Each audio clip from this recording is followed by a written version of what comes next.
شوف أقول لك سالفة صارت معانا. كنت أمشي على الحدود التركية، ترى أطلع تهريب، أهم الدنيا كله فوق كتافي وفلوس ما بي، ومن سجن للسجن، من كرهت حياتي. كنت أفكر كثير إنه أنا وابني ماشيين نازل حالي تحت القطار أنا وياه ونخلص. والله العظيم لهاي المواصل وصلت، ما بي شيء ألم بهالحياة تتوقعينه بهالطرقات وبهالهجرة والبهدلة ما شفناه. يا بنت الحلال الدنيا لعبت بينا جولة، يعني طلعت الدنيا من خشمي، فقد وناس. فكنت أقول يا الله ساعة نطلع وننمسك، وكل مرة آخر شيء لعمة كل مرة ننمسك. بعدين إيش قلت طلعت شيء بيني وبين نفسي قسم بالله العظيم ما أنساها بحياتي. كنت حاطين شيء قاعدين أنا أشرب شاي، حبة شاي، قلت يوم مسوي شاي ثقيل وحطي له دارتشين قرفة وحط لي كاسة شاي خذ هاي وأقوم أشرب شيء قدامي مراية. لا تعرفين اللي اندبات الأرقات تصير ذكريات. أنت ليش حاطة الحزن بالجرة؟ ما أنت ميتة ميتة. قومي يا بنت، لا حتى طلعين على المسافات ايش قد بعيدة. صرت وين أطالع وأنا ماشية مع الركاب كلنا مثل الغنم، ويمسكون الأتراك وبهادل وإهانات. هالتوالي كرامة وأنا أختك، والله كل ما نمسك تروح منها ننتفت كرامة. يوم ونوصل يعني نطلع بالطريق صرت أطالع على رجلي، تخيلي على خطواتي. كنت أول أطلع على الطريق أشوف جبال وغابات وجندرمة ومسك، صرت أطالع بس على رجلي. والله إني ما كنت أرفع راسي عن رجلي، أشوف رجلي شلون تمشي وأنا شو أكر. هذه كانت راح تصير ذكريات أكيد. شو من الأيام راح أحط جميل وأحفادي وابني صغير مرات أشيله على يعني أنا بنيتي مو ذيك البنية اللي مرات أشيله هين، مرات أمسكه، مرات يبكي، مرات أعطى 5 سنين. وأقول باكر كلها تصير ذكريات، وراح أتذكر وراح أحس بكل شيء. والله إني ما راح أنسى، راح أتكلم هاي راح تصير كلها ذكريات. راح أقعد بمكان وأتكلم عن هذا الألم. ظليت أقنع بنفسي بهاي الطريقة. صرت حتى لو أمسك ما عاد أحس بالمسافات، ولا عاد أحس بالإهانات، ولا عاد أحس بالتعب. بالعكس مثل الذيب أقوم وأقعد أقول خلص صار عندي أنا لازم أوصل، يا موت يا أوصل. هذه يا الموت يا إني أوصل. ووصلت، ويوم وصلت وجيت على برا الأمان كنت جريحة. تخيلي كل هذا المشي اللي أقول لك عليه وأنا كان برجلي في طلقتين وتعب، وبنت بأول شبابي عمري 25 سنة وبلشت الحرب. فقدت زوجي، فقدت من أهلي بغربة. فجأة تلاقي الإنسان لو كان عنده على راسه خيمة في بلاده وفجأة يلاقي حاله صفرة اليد. أنا ما راح أقول لك كنت وكنت، كنا وما كنا، اسمه كنت. تلاقين حالك بمكان ما يشبهك، بظروف ما كنت تتخيلينها. يعني إذا تشردين بكم سنة، ب 12 13 سنة ورا، يعني بتجيني جلطة. فايش سويت أنا؟ وصلت ابني هين، دخلت بحالة اكتئاب لدرجة ظليت 2 ما حد يقدر يلمسني. إذا أخواني كانوا طالعين قبلنا يجون يسلمون علي، تخيلي ما أقرب عليهم. والله العظيم سنة كاملة وجه بوجه الحائط، أقسم بين حل القسم. بالمخيم كانوا يحسبون إنه أنا دهندت، يعني كانوا الألمان كله يتفتي أي شيء، أنا ما حد يسألني شيء. تخيلي بس شيء حاط الكرسي مقابل الحائط، لا أتكلم لا أسولف. ريحتي تقتل، الريحة لو تشمين ريحتي يعني تطفشين. عالشعر، بحواجبي، الشوار، بشكل هذا الوذا في العين، ريحتي مقرفة. الله أخوي الشاب يمسكني هو وأمي يغسلوني بالحمام. والله قسم بالله أنا ما أنسى هذا. أخوي جمال يعني تخيل ياخذوني على الحمام، والله الأخوي يسبحني يعني إنسان انتهى يعني خلاص. يعني هو أمي يمسكني وما يقدروا لي، هو شيء متت ابني أطالع علي، ما أدري حتى خلاص أنا وصلتك روحي وتكوني. طلقت الحياة كلياتها وتوفيت. متت، والله العظيم إني متت، أقسم بالله ورب الكعبة متت. توفيت هذيك السنة، سنة 2018، وسنة كانت أول مرة، و2019 كانت توفيت. أنا بال 2019 توفيت. طلقت الحياة وحلفت عليها 3 مرات. ما عاد أريد هالحياة، لا اهتميت بجنة. شوف البني آدم يوم على قد حملك الله يلو هذا. والله إني ما أتقبل حدا يحاسبني لا بحياته ولا بآخر. الحياة طلقتها، شلت الحلال والحرام وزكيتهم زت. ابني ما عاد همني، أمي ما عاد همني. أمي اللي هي شايفتني بالدنيا يعني نور عيونها. ابني اللي ما له حدا بالدنيا أبدا غيري ما عاد همني، خلاص وصلتكم، وصلنا، اتركوني أرتاح. كل شيء تتوقعينه بالحياة سويته عشان أنهي كل هالمعاناة والتفكير، وأنهيتها ونجحت وتوفيت. بس الله سبحانه وتعالى، الله له حكمة كان إني أرجع على الحياة أعيش. ظليت تقريبا مشى في ألمانيا أكثر من 6 شهور. كنت يعني حتى يعني عارفة من هالكلمة أتبول على نفسي، ما عندي أي حساس بالدنيا. يعني حتى يعني تخيلي 2 شهر غيبوبة، بعدين 4 شهور ما أدري والدنيا وين صايرة. أتبول على نفسي، ما أعرف هذه بني أمي تجي يا ابني. أذكر بس إيدين جميل وهو ماسك الماما، ليش سويتي شيء يا ماما، ليش سويتي هيك. أتذكر شي طلعت عليه كان يبكي وماسك إيدي، الدكاترة يطلعون إنه يضل ماسك إيدي. وبعدين سبحان الله يعني لما طلعت من المستشفى بعدين قعدت ببيت عند أمي، ظليت فترة يعني لحد الآن عندي فيديوهات ترى وصور كثيرة بهاي الحالات. صرت أمشي، صرت أروح على الغابة أخذ معي حجر. أقول لكم شيء ممكن منكم يقول إنه هذا الإنسان كافر، لا كنت ميتة، ما كان عندي إيمان بأي شيء. تقولي لي صلاة، أخذت حجر، أتذكر عبيت جوبي حجر وعبيت كيس نايلون حجر، وقلت لله شيء يمشي روحت أشوف على الغابة، تعال يا أنا يا أنت اليوم، وأمسك لك والله العظيم أمسك لك الحجر وأضرب عليه، يلا اقتلني يلا موتني، وأضرب على رب العالمين وكاونه. ليه؟ تقول عادل، وين العدل؟ تقول كريم، أنا ورب العالمين بالغابة، واضرب لك الحجر على السماء، واضرب واضرب واضرب، قومت حجرة من الحجرات نزلت على راسي. بكيت، كنت مدك علي انت تضربني بعد. ايش ظل؟ يوم جتني هالحجرة على راسي لأنه ما أضرب فوق، جتني واحدة على راسي بكيت. كنت تضربني بعد يعني تضربني الله العظيم. بكيت لين دخت ونمت بالأرض بهذيك الخابر. ظليت شي 2 ساعتين بعدين جيت على البيت تسبحت. كانت في يعني آية قرآن اسمها الحجر الهزاع البلوشي، كانت أمي ربي مرت أخوي كانت تحطها يم راسي وأنا بالغيبوبة، فحطوها بالبيت. فأنا النهاية أنا أعرف وين سمعانتها بس وين. وبلشت شي بالدنيا يعني مثل شلون أقول لك، مثل تصالحنا. رجعت أحسن، صرت أصلي وأنا مو مقتنعة بشي ترى، بس يعني إنه يعني يلا ندق هذا الباب، يلا أدق هذا الباب ما ظل غيره، يلا أجرب تجربة. يا بنت الحلال أول ما بلشت إني أنا أرد لربي وأرد لليوم ترى واحد يظل عنده صراع إنه يسأل حاله أنا ليش خلقت بهاي الحياة، أنا ليش جيت، كمية أنا إيش قد الإنسان يقدر يتحمل. بعدين صارت تجيني رسائل من رب العالمين، رسالة ورا رسالة، وكل ما تجيني رسالة تهز كياني. تجيني رسالة ماني سمعتها من قبل، عاد شوي صح تعرفين هذا الدولة، تعالي ايش عليك ديون ما عليكي. وصار عندي مشاكل ثانية الحمد لله. يعني صار في عندك مشاكل ثانية، يعني المشاكل لازم أحيانا تتبدل. يعني عندك مصايب ديون تكوني ويا صديقتك، سوي مشكلة جديدة. يعني عندك انت هنا مشاكل لازم تدفعين وما تدفعين، اوكي اكسري اي شيء ثاني في التلفزيون، ورطي اي حدا بعد مشكلة، سوي مشكلة، اخترعي اي مشكلة جديدة، اطلعي من المشكلة هذه. فصرت يعني احاول اني اطلع من مشاكل كبيرة وكثيرة، فصرت افوت مشاكل جديدة حلوة ترى الحياة والله العظيم. نفس المشاكل لا تعالوا يلا. واحد تركي عنده كافتريا قال لي هي، قلت له هاي سنة امك يوم والله يجذب امك يا ابني.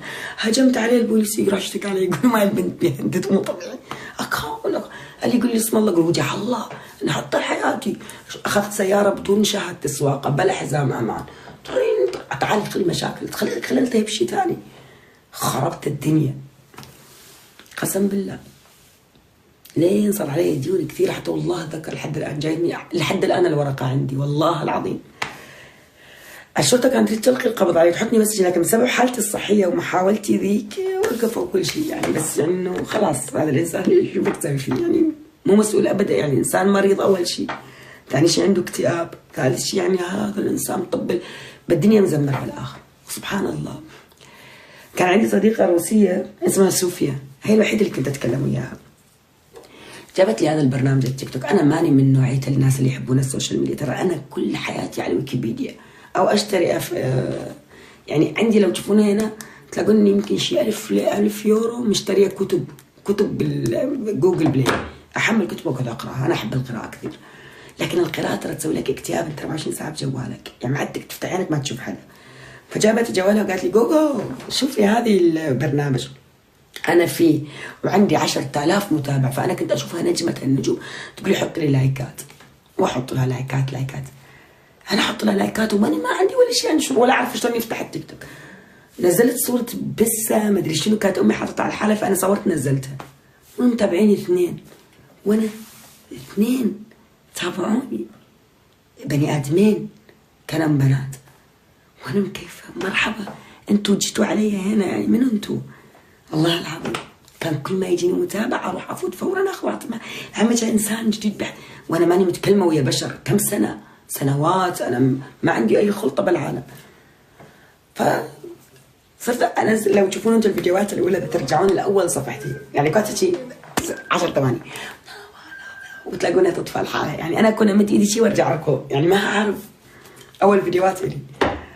فصرت اروح عند العالم، قلت اريد يعني كل العالم يفتحون كانوا يتكلمون. فكانت في وحده ديريه شعرها شي ملوى كبيره بالعمر وعندها مرض موزل، فقلت لها انت تتكلم وياك اسمعها شي تتكلم تحكي حكم وتسب احيانا. فكنا قاعده عندها وكنت اكتب لها، فهي تقول لي اهلا يا ليندا، وانا يوم تقول اسمي يا كير كيف حالك يا ليندا، وكنت افرح اقول لها ممكن اطلع اتكلم وياك. تاخذ ناس كستات عندها 10 باللايف، تقول لي انت ما عندك 1000. قلت لها كيف يعني؟ قالت لازم يكون عندك 1000 انسان. قلت منين نجيب 1000؟ وصرت افوت على كل المناشير، ما كنت اعرف اللايفات. امانه تابعوني وبرد لكم المتابعه، تابعوني تحت كل منشور، تابعوني. شاهد قبل الحذف في صفحتي، تابعني او اسوي واجي وما ادري شو، تابعني واتابعك وافوت لك على هذا شو كنا رد سريع رد سريع رد سريع رد سريع. كانت ذيك الايام تفوت على صفحتك تكتب رد سريع رد سريع رد سريع رد سريع رد سريع ويتابعونك عالم وانت تتابعهم. صار عندنا 1000 وفتت عندها الديريه وطلعتني دقيقتين ونزلتني. وبعدين صرت اروح عندها اقول لها ما مرحبا، يعني انا كل ال1000 مشان انه انت اتكلم وياك. هي عمرها تقريبا 60 سنه. قلت لها مرحبا اليوم ما قدرت. تقولي لا انا مو دائما اخذ قيستات وهاي، وانا اقعد اقول لها اوكي واستنى انا يعني تاخذني قسط، واحيانا استحي اسحب القسط واظل لازقه بيهم. والبنات اللي يعني يكتبون كان في مغربات ما يردون علي وهذا، فقررت اني انا اجي ادعمهم. فكان ذيك الايام ال 100 نقطه 15 يورو اشتريت دعم كارت الجوجل بلاي. فصاروا يرحبون فيني يكلموني. انا نزلت صناديق هاي الايام زمان، صندوق عرفتوا لي كان دعم 100 نقطه، فكنتي بتنزلي صندوق صندوقين. هذا وش العالم كانت تدعم ورد، ما في اصلا غير الصندوق وصندوق، من كان يدعمك؟ فصار العالم يرحبون بي واني صرت ثقيله يعني. عرفتوا كنا نلعب جولات لكن ما كان في هذا التحدي، يعني تطلعين قسط مع حدا وتقولي له مثلا كنا نحط شيء انا وبنات كنا باي ايد، عرفتي، وانا اطلب منهم شيء، يعني انا كنت العب شيء معهم. عرفتي لين بعدين تعرفت على بنات. كانت اول وحده سعوديه اسمها نوف، وحده بحرينيه اسمها بسمه، هاي بسمه كانت بحرينيه، وحده كويتيه اسمها نور، وكان في سوريات 3 4 يعني معانا.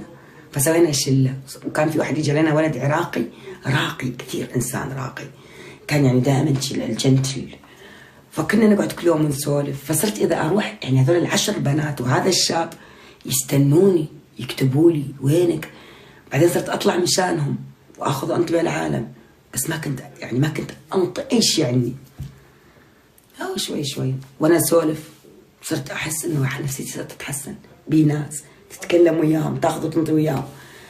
وكان وضع المادي تحت الصفر، يعني كنت اذا اريد اشتري حذاء كنت اضطر اروح بالاسود، يمكن هناك احد يفسد علي. كنت انظف الحدائق، الوحده عجوز اسمها فراو كريستالز، وهي مره انظف لهم الحدائق، فهي تاخذني عند العواجيز الثانيات. فتقول لهم انا بعرف بنت يعني اشترك في بيئه يعني قويه مثل الدب.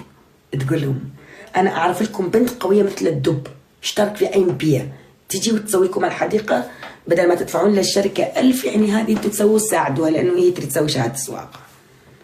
فيعني اسوي عندهم اخذ 150 اروح عند هذه. تخيلي احيانا من امسك ايدي يضلني يومين ما اقدر امسكهم مشان اجيب الجميل حذاء، مشان اجيب الي، لانه اهلي كانوا غاسلين ايدهم مني، يعني كل ما يسوون لمية يساعدوني اني اسد شيء انا اروح اشتري ملابس ولا يهمني شيء بالدنيا. فصارت علي ديون وحالي حاجت عند امي. قلت لها يما، قلت لها يما انطيني حق باكيت الدخان الله يوفقك. قالت لي تنقلعين عن وجهي. انا ما كنت ادخن هذا اللف تتذكرون هذا يعني هاي اللي يظل يصير وادخل منها كم شفه واخبيها انه بعدين. فقلت يما يعني انا كان كل راتبي يروح ديون، ما في حتى اي شيء بالحياه يعني ابني يظل بالبوط نفسه يعني لما اشتغل ما اقدر اجيب، فانا بحب اني اشتغل. فقلت لها يما بالله عليك يا ريت حق هاي الباكت حقها 5 يورو هاي اللف. قالت تنقلعين عن وجهي ونقلعي ما اريد اشوفك فوق الهم اللي احنا فيه وما شاء الله. تريدين دخان؟ اترك الدخان ابوش بالدخان. اوكي. شلت حالي وين رحت عند النار. طبعا انا قبل بيوم الصيانه في الولايات وكنت مزعوجه من امي لانه اصلا جايين الشرطه ومخالفين امي 300 يورو من ورا الملوخيه، يعني كانت صايره عندها المشكله. امي كرهانتني وكلنا كراهين بعض والجو متوتر. تعبت لي جيبي 300 يورو انت انطي للدوله مخالفه امي ازعاج الجيران. وعمي قبل حرق لهم شجره، يعني احنا الجيران نطلع يتفلون علينا. الايطالي يفشر علينا كلام وسخ. انا فهم علي مكاتسو عندي يجي عمي يقول شو يقول عمي يقول بامك وبام عمي ترى هذا حبلنا. عمي يقول لا يقول ترجمت لي وخلنا نروح نولي. يقول لي ماشي. والله العظيم عمي حارق شجرته الايطالي هذا مسوي عليها جاي على الحطب زين. وامي جايه بدا الشرطه كلها عندنا بالبيت واحنا ما كان ذاك الوقت ترى مو كوميدي السالفه تغث. بس انا يوم قاعده اطقطق على امي وانا عندي اسلوب عشان ابرش اي مشكله مصيره الدنيا اجيب الشاشه عرفت شلون؟ وعندي اسلوب وانا ما اعرف نازله بموبايلي اتذكر لحد الان. شايفين هذا سبحان الله هذا كيف مكسر ذاك الموبايل اخيس، يعني الكاميرا ما اقدر كنت اشوفها صيني بس اني اقول الو في الواتساب، يعني نص الشاشه كانت ميته ما اقدر، يعني انا لما كنت اسوي لايفات ما كنت اشوف نص وجهي والله العظيم. فرحت طلعت على النهر بعندنا شلون تمشين شي لقدام على شفت النهر بقعده ما ببني ادم وانا وين ما قعدت ما احب اشوف الناس. فقعدت هناك وشغلت اللايف واحكي لهم واقف وانا امي جينا ويجي بلبله وما ادري شنو قاعده احكي وما اشوف التعليقات ولا يعني صار عندي شيء 40 50 وانا ذيك الساعه تنتشر لك القصه الملوخيه وانا تدق لي واحده اسمها رنا حلبيه قال لك ليندا لك شفتي ايش صوي لك عبا فشي انا ناشرينك على الجزيره قلت قلت له شنو قلت ناشرينك لك على اخبار يا يمي. يوم كانت لك الكلمه اني قلبي اكلت خراب. اهلي اني فيسبوك ما عندي تعايش على الفضايح واني جايبه المصايب كلها لاهلي عاد اسا ما ضلت الا فضيحتهم. يعني كل مصايب الدنيا انجبتوا تعالوا عاد بنتكم على الانترنتات وطيب لايفات يبو وعلي قضايا يعني الام المتحده كلها ما تفك لي اياها. تعالي عاد جيبي لهم فضيحه وتعالي قعدي وين على البرامج التلفزيون. يعني انا اول شيء حسبت انه كيف اهرب من البيت والله العظيم قسم بالله اخواني اهلي تجعتي واشوف لك هذا فيصل قاسم ناشرني على الجزيره. كل اليوم هذا ظليت لازقه بامي كل ما تشيل جوالها اجي جنبها لانه كنت افتح وين ما افتح الدنيا مطبوله على فيسبوك امي. شوف بنت وانا قاعده امي ما تعرف تقرا يعني قاعده اشوف الرساله وعم مسح هالايام مع المصيبه. واقوم شيلتها قال يما تنامي قالت انا بطلع يعني وجهي قلت الحمد لله. وما عندها سكر تضرب اوبرهين سكريها خالص وما عندنا فلوس. نزلت انا جوا مره ثانيه اريد اشوف الاخبار ما اريد امي تسمعني حظي. وهذا المهدوم خربان منزلكم جوا على الحديقه في شجر تفاح وقعد جنبه واشوف حسابي وانه بي 150,000 بني ادم. يا يما شو هذا واركض لكم وين تحت الشجره قسم بالله العظيم وافتح اللايف. طبعا انا قلت لها هي البنت الروسيه قلت لها تعالي نسوي بلوكات كيف الغي هذا الفيديو اللي حاطين لي اياه. قلت لها واي ما فاميليا بتودني.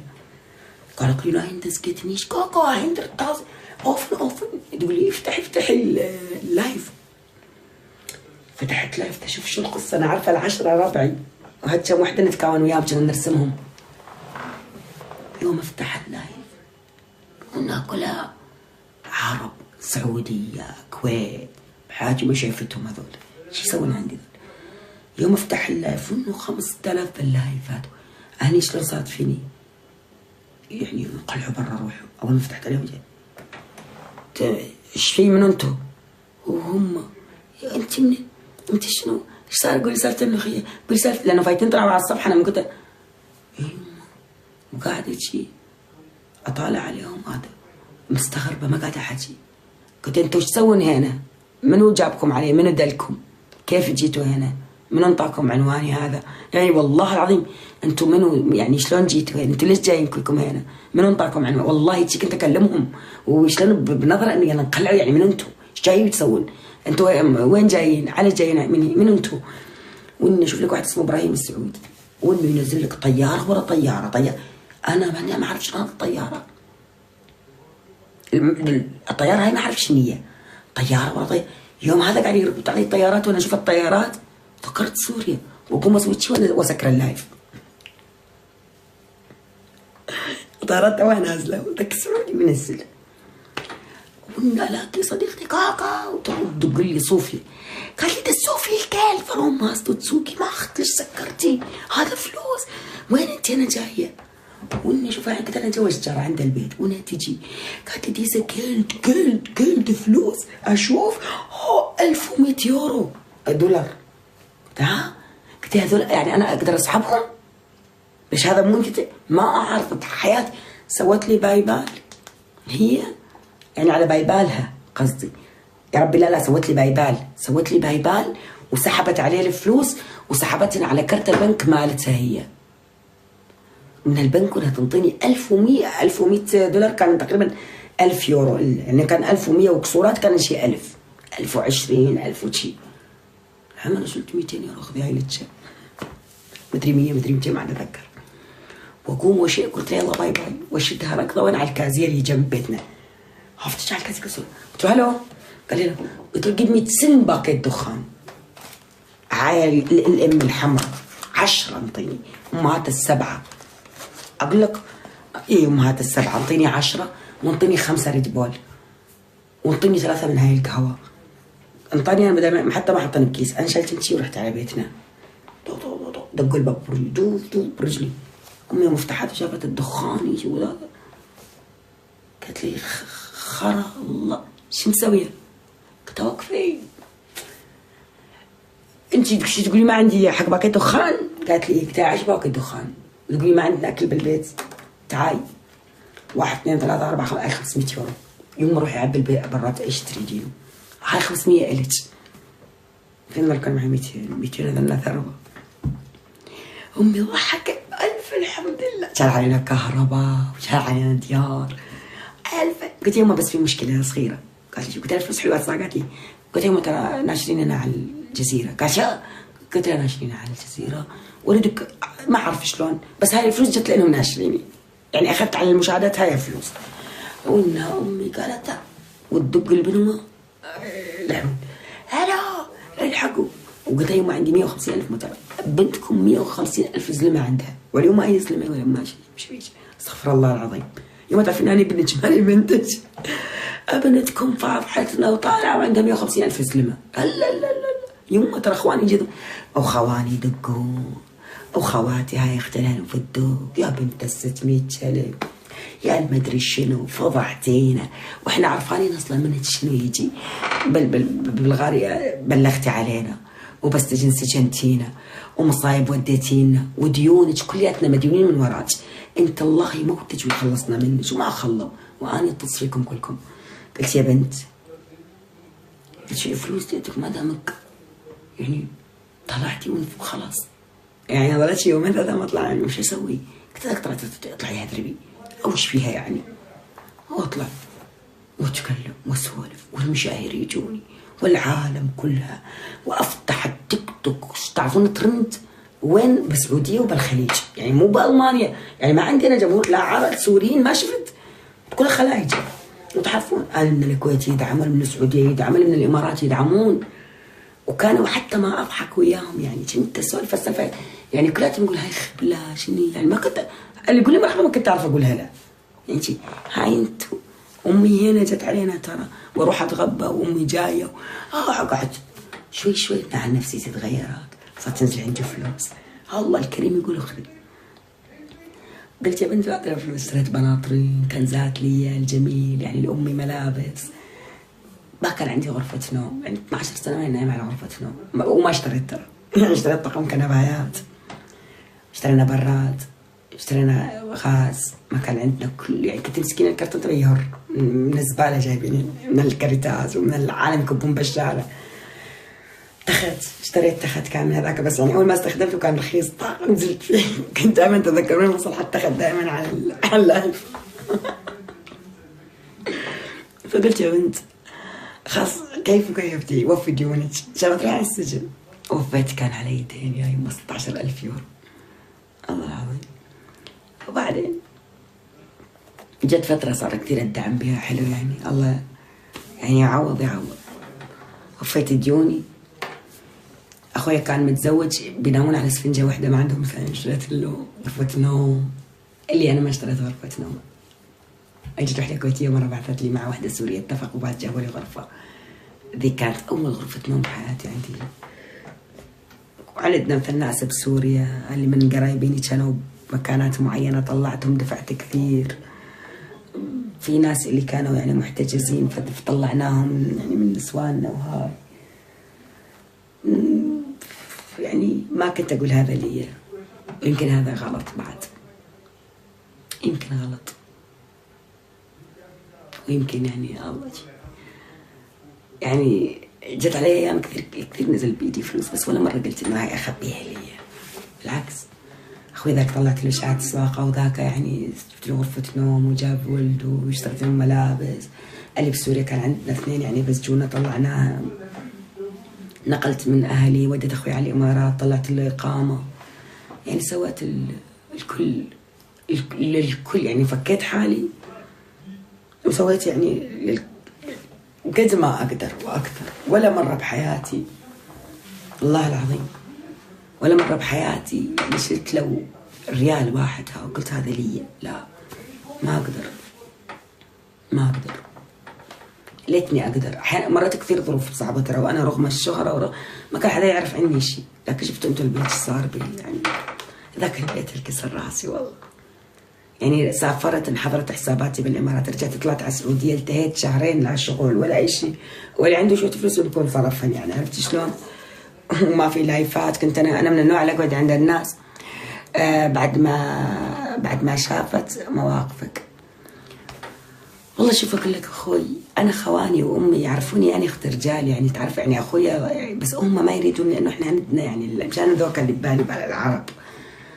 فأمي يعني لليوم تقول يعني أنا عندي يعني 8 واحد الله يرحمه، لكن اللي انت هي ابني. يعني أنا أحيانا كثير أترك هنا البيت وأروح أقعد عند أمي، تخيل كل يوم من الساعة 8 أعرف 12 أمي تقولي اطلعي برات البيت. ما يمر يوم يومين أنا إلا تكون أقعد عند أمي، لو أروح أشوفها. كانت عايشة معي أمي توها من جديد، يعني سكنت الحالة. أمي لو شو ما أسوي بهاي الحياة، يعني هي تستاهل أول شيء، وثاني شيء الحمد لله إنه هي تعرف. الأم ولا الأخوان ما نستنى منهم، يعني أنا بحياتي ما استنى من حدا مقابل. يمكن مسويات طيبة بحياتي فالله جاب لي منكم، لكن اللي أنا أسوي معاه زين مثلا ما أسأله هذا زين، ولا أصلا أتذكر. خلاص أنا أصلا مو عليك، أنا هاي طبيعتي، ما أقدر يعني ما أستمتع يوم أنطي. تعرف هاي المتعة، يعني تحب أنت. وأمي كثير تعذبت، أمي كثير سوت. لو أعطيها ابني وحياتي وكل شيء ما أعطي، ما أجازي. أمي أجنبية يا رجل، عشت ويا عرب بدو، أهل أبوي، انظلمت